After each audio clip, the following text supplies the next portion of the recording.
Welcome to my video log of my travels to Spain. In this first episode, we will learn a brief history of the country and spend time in its capital, Madrid.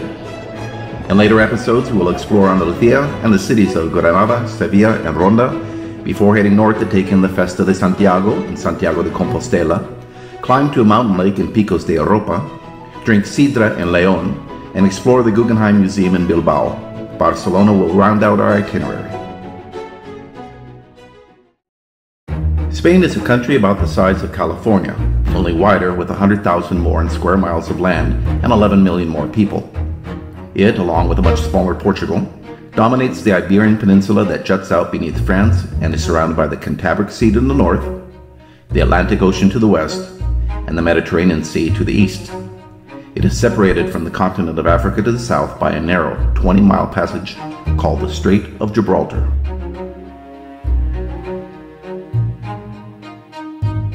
There are three climate regions in Spain.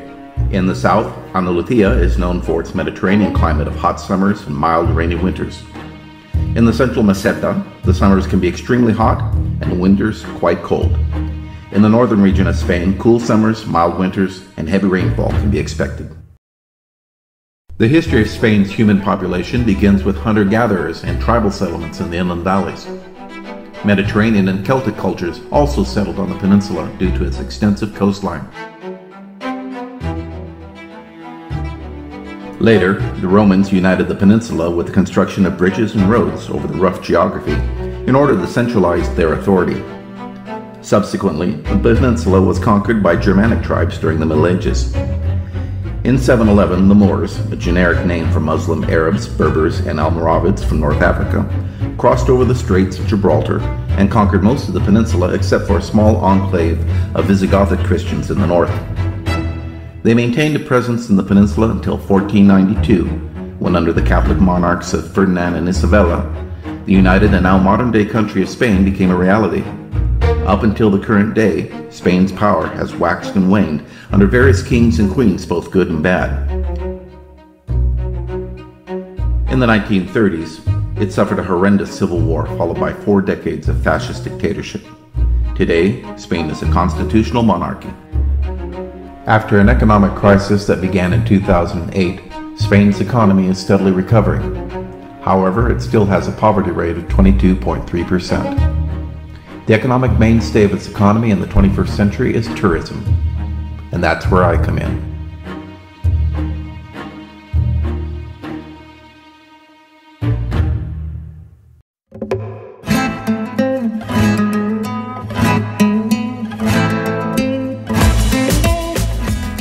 I've made 4 trips to Spain, one when I was only 23 years old and then 3 more in my 60s. Tourism has increased tremendously since the 70s and reservations are required now at most of the popular sites. I miss those days in 1978 when I was able to appear at the Alhambra Palace in Granada 2 days in a row and pay a small fee to walk right in. There were crowds for sure, but nothing like today.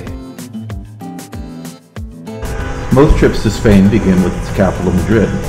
Madrid has a population of 6.5 million inhabitants and nearly that many visitors in a single year.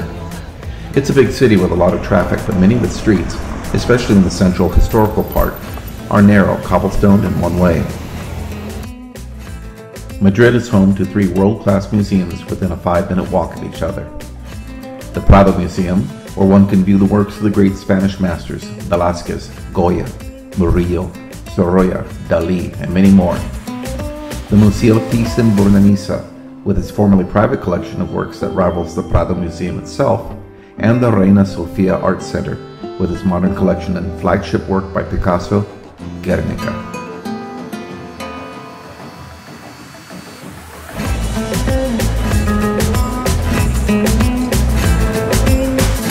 Madrid is also a great walking city. It's full of tapas bars and pleasant places to sit and relax.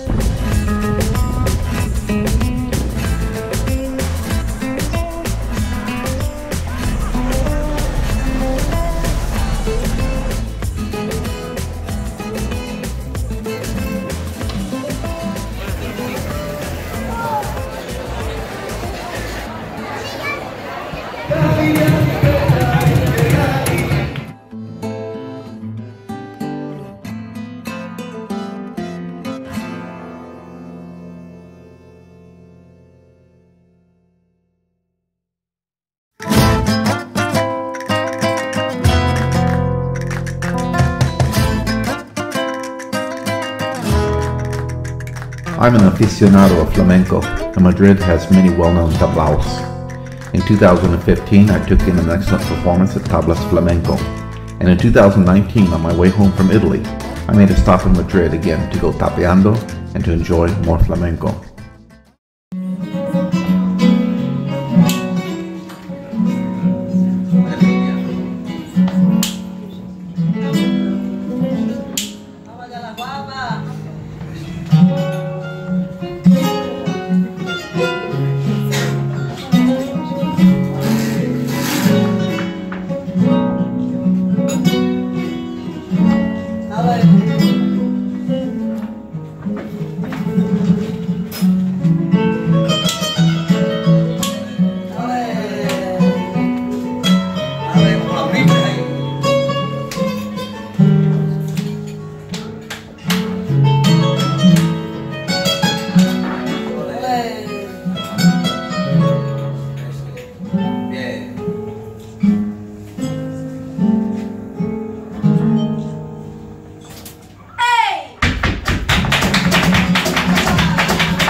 Just 30 minutes outside of Madrid by train are two easy day trips. As a young man, I visited both Segovia and Toledo in 1978. I enjoyed wandering the walled city of Segovia with its Roman aqueduct and fairy tale castle. In 2019, I returned to Toledo and rediscovered its narrow streets and alleyways. I toured the former home of the Spanish painter El Greco, revisited pre-Reconquista synagogues, the cathedral, a monastery, and other sites of Spain's ancient capital.